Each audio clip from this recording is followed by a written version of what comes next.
नमस्कार, मैं अरविंद श्रीवास्तव सी न्यूज भारत में आपका स्वागत करती हूं। वक्त हो गया है न्यूज बुलेटिन का।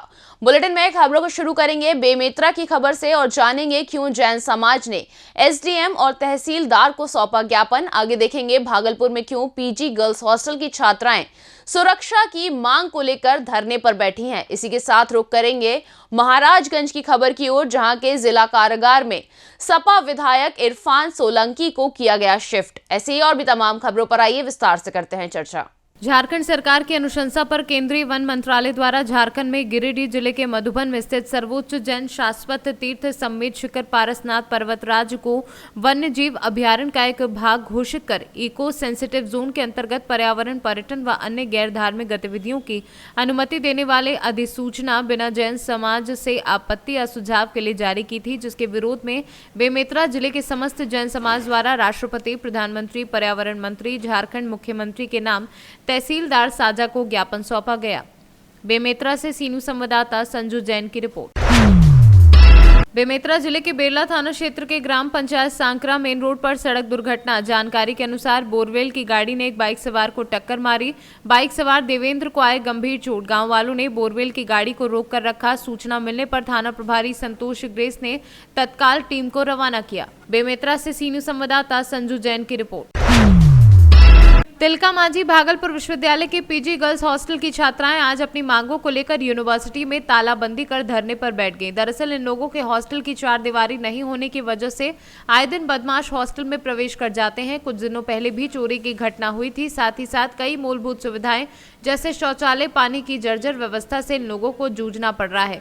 इन सभी मांगों को लेकर लगभग 20 से 25 की संख्या में छात्राएं कुलपति से मिलने पहुंची। साथ ही प्रशासनिक भवन के गेट को बंद कर जमकर विरोध किया। रूम में हम लोग को सेफ्टी चाहिए, क्योंकि हम लोग के पीछे का पूरा चारदीवारी टूटा हुआ है और हम लोग के 13 तारीख को जो है रात में 2:30 बजे 5-6 बदमाश घुस गए थे हॉस्टल में और हॉस्टल के छत पर थे।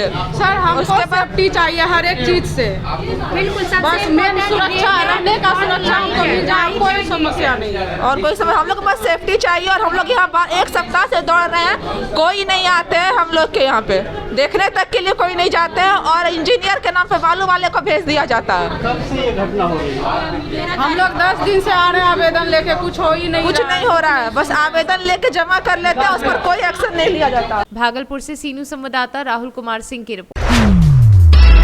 यूपी के महाराजगंज जिला कारागार में बुधवार शाम को कानपुर के सीसामऊ विधानसभा से सपा विधायक इमरान सोलंकी को शिफ्ट किया गया। इमरान सोलंकी पहले कानपुर जेल में बंद थे, लेकिन विगत दिनों सपा प्रमुख अखिलेश यादव से मुलाकात किए जाने के बाद उन्हें महाराजगंज जिला जेल में शिफ्ट किया गया।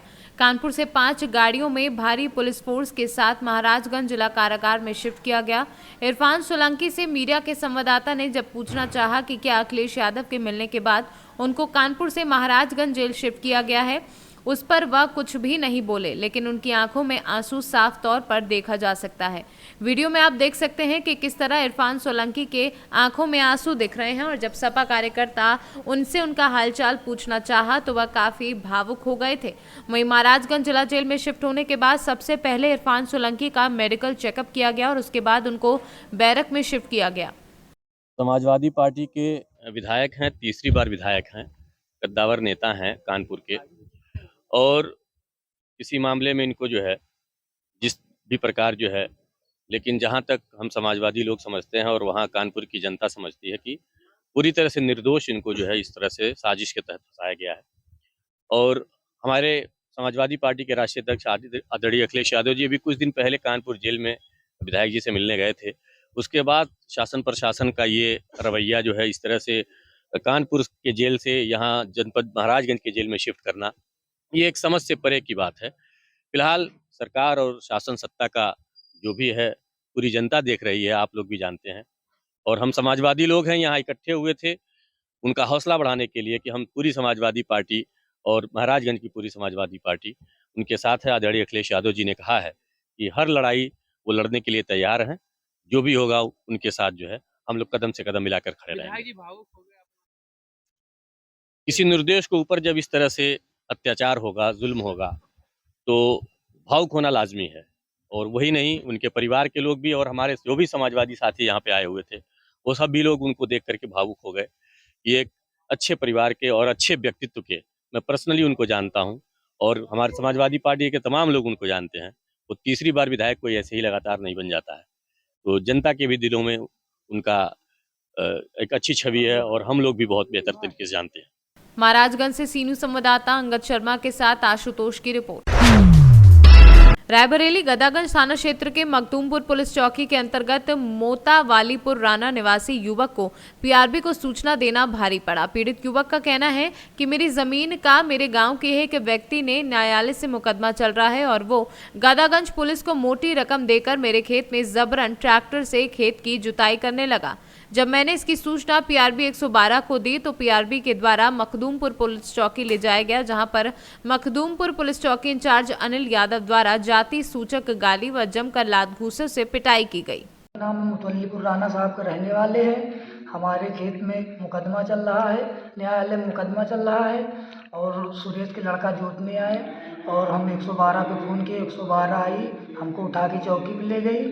चौकी पे ले जा कर के चौकी इंचार्ज ने हमको गाली दिया कस के और मारा। उसके बाद सीधा थाने ले गए। थाने में ब्रह्मदेव सिपाही ने कस के मारा हमको।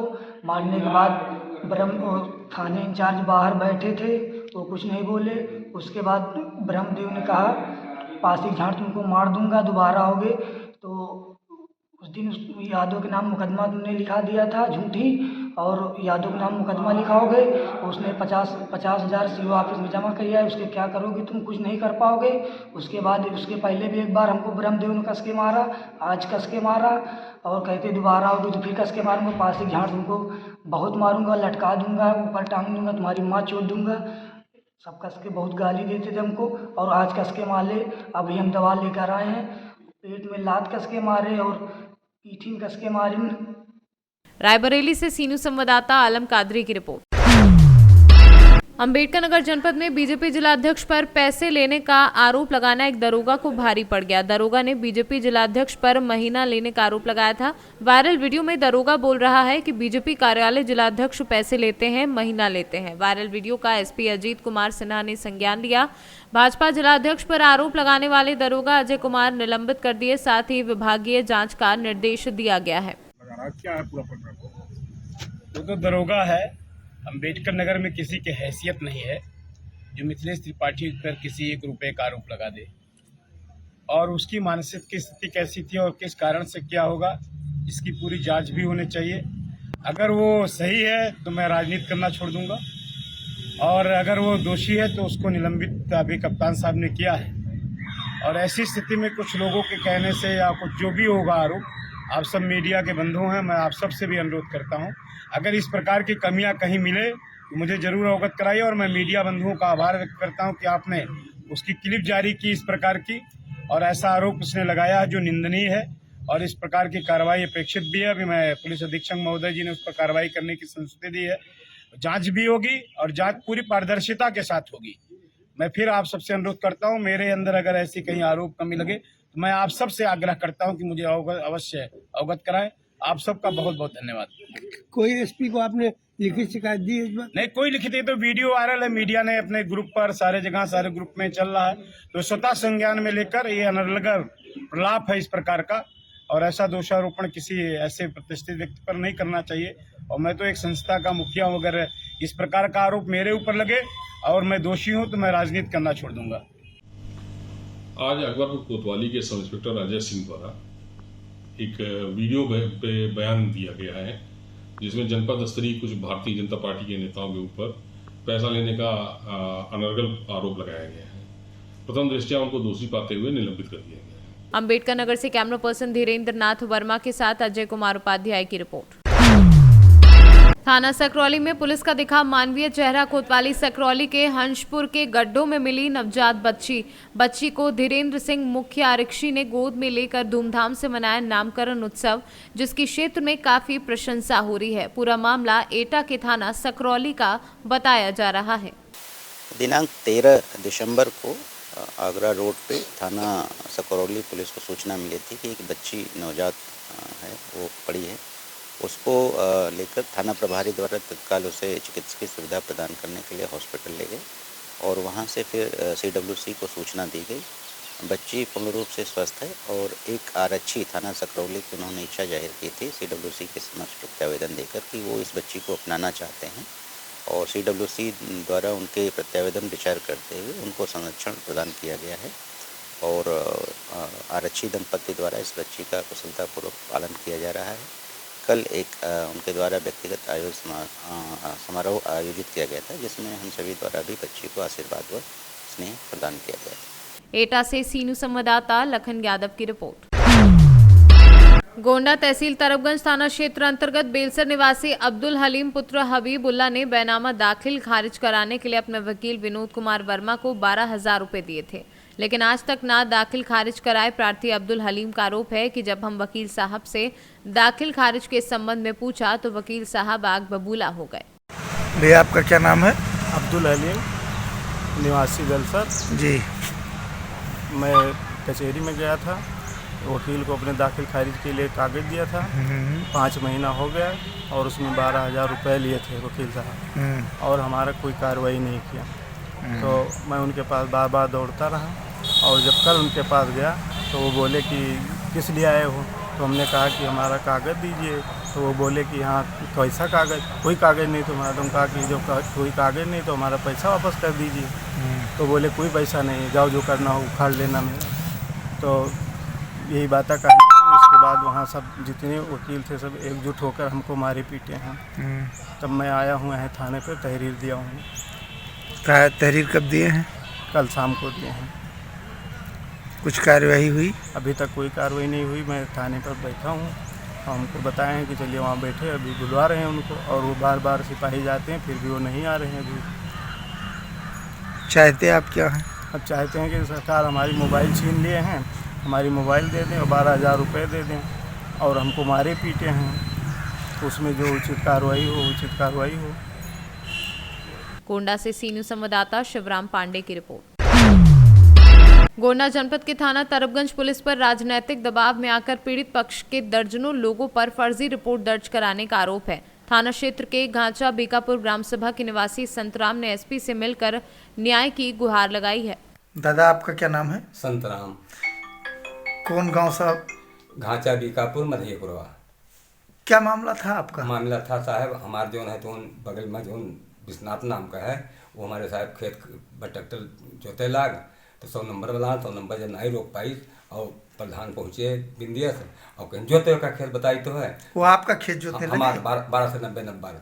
और उसके बाद में जो है तो जब थाने से नहीं 100 नंबर पुलिस बुला ली तो हमारे परिवार 9-10 आदमी चौटान पर आहन और बाद में जान बचाए के बाद में पुलिस लाल लेके गए हमें वो पुलिस में थाने पर हम उनके ऊपर मुकदमा दायर किए हैं और उसके बाद में जो है सुन हमें को में पुलिस पहुँचाई। बाद में हमारे ऊपर 10-15 आदमी के ऊपर जो है पूरे परिवार के 16 साल से लेकर और 85 साल तक का उम्र वाले का सबका मुकदमा वही पुलिस लिखी और वही पुलिस हमें सबको जान पर से पकड़ के हमें बंद कर दी।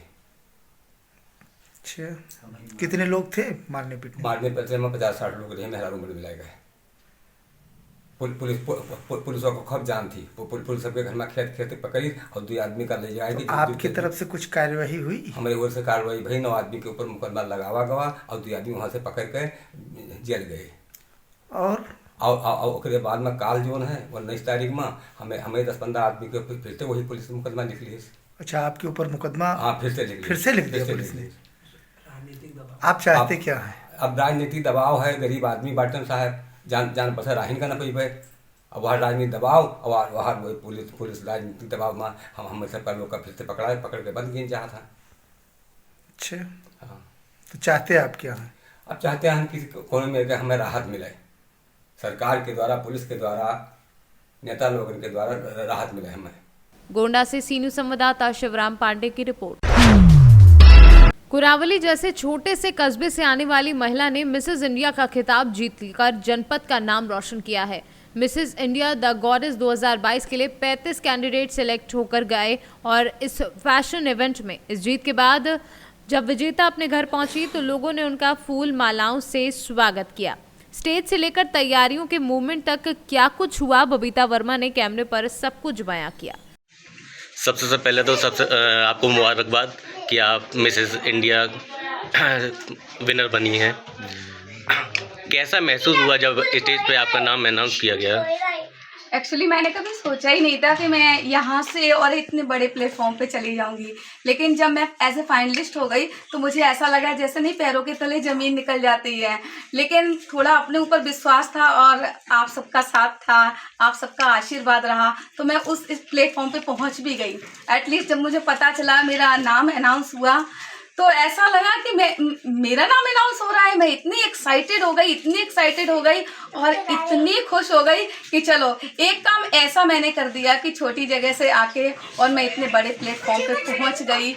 मुझे सच में it's great feeling for my life. एक गृहिणी के लिए बड़ा मुश्किल होता है ऐसा, क्या क्या आपको अचीव करना पड़ा, क्या क्या मेहनत करनी पड़ी? देखिए, एक गृहिणी हुई या कोई वर्कर लेडी हुई, उसको हर चीज़ बैलेंस में रखनी पड़ती है। गृहिणी की भी बैलेंस ज़्यादा ज़रूरी होती है क्योंकि हम मल्टीटास्किंग वर्क करते रहते हैं, तो हमको ये पता होता है कि हम मल्टीटास्किंग वर्क कैसे कर सकते हैं, चाहे वो प्लेटफॉर्म कोई सा भी हो। तो मैंने भी ये थोड़ा सा एडजस्ट किया, थोड़ी मेरे पति ने, बच्चों ने साथ दिया। इससे पहले भी आपने एक पार्टिसिपेट किया था एशिया किसके लिए था? उसमें आप कौन से नंबर पर आई थी? देखिए, मैंने जब मिसेज उत्तर प्रदेश किया था तो मेरे लिए फर्स्ट टाइम एक्सपीरियंस था, तब मैं टॉप 5 में आई थी। उस दिन से मैंने सोच लिया था तो क्या हुआ, अभी मेरे सपने ना खत्म हुए हैं, ना मैंने अपने आप से हार मानी है। इसीलिए मैंने ये और ज़्यादा मेहनत की, लगातार 1 साल से मेहनत कर रही हूँ, डाइटिंग कर रही हूँ, एक्सरसाइज कर रही हूँ कि मैं इस प्लेटफॉर्म पे आके कहीं पे लूजमेंट ना हो जाऊँ। और मैंने कोशिश की, हार्ड वर्क किया और हार्ड वर्क के बिना ये संभव नहीं था। क्या दिन चल रहा है आपका इन सब को करने के लिए? देखिए, मैं मॉर्निंग में 4 बजे उठ जाती थी, फ्रेश हुई, उसके बाद में मेरा 1 घंटे का मैं वॉक पे जाती थी, पतिदेव साथ जाते थे। वॉक पे आने के बाद में मेरा थोड़ा सा वर्कआउट रहता था 15 मिनट का, उसके बाद प्रॉपर मेरी डाइटिंग रहती थी। डाइटिंग में आप जानते हो कि डाइटिंग करने के लिए बहुत कुछ अपने आप से समझौता करना पड़ता है। मुझे चाय बहुत पसंद थी, लेकिन मैंने 1 साल से शायद चाय नहीं पी है, लेकिन अब मैं इतनी खुश हूँ कि मुझे ऐसा लग रहा है मैं जो कुछ मेरा ख्वाब था पूरा हो चुका है। बट 1 दिन के लिए मैं ये करना चाहूँगी, केवल 1 दिन के लिए। मेरा प्रोसीजर ये नहीं है कि नहीं मैं विनिंग हो गई हूँ तो मैं अब ये चीज़ स्टॉप कर दूँ। मुझे और आगे जाना है, मुझे और मेहनत करनी है इसके लिए, ताकि मैं और आप लोगों का सर ऊंचा कर सकूं। और पतिदेव का विश्वास जीत तो लिया ही है, मैं और ऊपर जाना चाहती हूँ, एज ए मिसेज वर्ल्ड में जाना चाहती हूँ। तो मैं इस चीज़ को अपना कैरी ऑन रखूँगी। आपके हस्बैंड ने आपके साथ क्या क्या इसमें मदद की? सर देखिए, एक कोई भी लेडी हुई वो अकेले तो ये काम नहीं कर सकती है। सपोर्टिंग एरिया बहुत ज़रूरी होता है, फैमिली का हो, पतिदेव का हो, बच्चों का हो, समाज का हो। तो मेरे साथ सबका आशीर्वाद भी रहा है और पति का प्यार और साथ मेरे साथ दोनों ही रहे हैं। इन्होंने मुझे हर कदम पे मेरा साथ दिया है। मैं इनके लिए हमेशा थैंकफुल रहूँगी कि, और ये भी सोचती हूँ कि ऐसे ये मेरा साथ देते रहें, क्योंकि पति पत्नी जो होते हैं ना, विदाउट एक साथ के ना ही पति आगे बढ़ सकता है और ना ही पत्नी। इसके लिए सामंजस्य बिठाना बहुत ज़रूरी होता है। आपकी वाइफ ने मिस इंडिया कंपटीशन जीता है, कैसा महसूस हो रहा है आपको? सर मुझे बहुत अच्छा महसूस हो रहा है, मैं बहुत ही ग्रेटफुल महसूस कर रहा हूँ। पहले तो इन्होंने उत्तर प्रदेश में भाग लिया था, तो उसमें भी विजेता बनी थी टॉप 5 में। अच्छा, जब इनका नाम अनाउंस हुआ विनर के रूप में, तब महसूस क्या, तब क्या फीलिंग थी आपको? सर को मैं तो पैरों के तले नीचे जमीन खिसक गई, ऐसा लग रहा था कि हम यहाँ है ही नहीं। इसका श्रेय आपको दिया उन्होंने कि इन्होंने बराबर से मेहनत करवाई, तो क्या रहा आपका रूटीन, क्या मेहनत किस तरीके से आपने मदद करी? इनका जो है बचपने से मतलब शौक था कि हमें किसी प्लेटफॉर्म में आगे निकलना है, वो प्लेटफॉर्म कोई सा भी हो। और ब्यूटी कॉन्टेस्ट में इनको पहले से ही बहुत ही ज़्यादा इंटरेस्ट था, तो इन्होंने इनके सपने को हमने साकार किया है पूरी मेहनत के साथ, शिद्दत के साथ। तो क्या किचन में आप मदद करते हैं इनकी? नहीं, किचन में मदद नहीं, वो सारा इन्होंने करने के बावजूद भी घर संभाला, बच्चों को संभाला, 4 बच्चों की माँ होने के बावजूद सारा कुछ संभाला इन्होंने। उसके बावजूद भी हम कॉन्टेस्ट में हिस्सा भी लिया। मैनपुरी से सी न्यूज़ संवाददाता जाजिब उमर की रिपोर्ट। फिलहाल के लिए इस न्यूज बुलेटिन में बस इतना ही। अगर आप अपने शहर या क्षेत्रीय खबरों पर निगाह बनाना चाहते हैं तो लॉग इन करें हमारी वेबसाइट www.cnewsbharat.com पर और जुड़े रहें दिन भर की खबरों के अपडेट्स के साथ। हर खबर आपके साथ, आपके हाथ।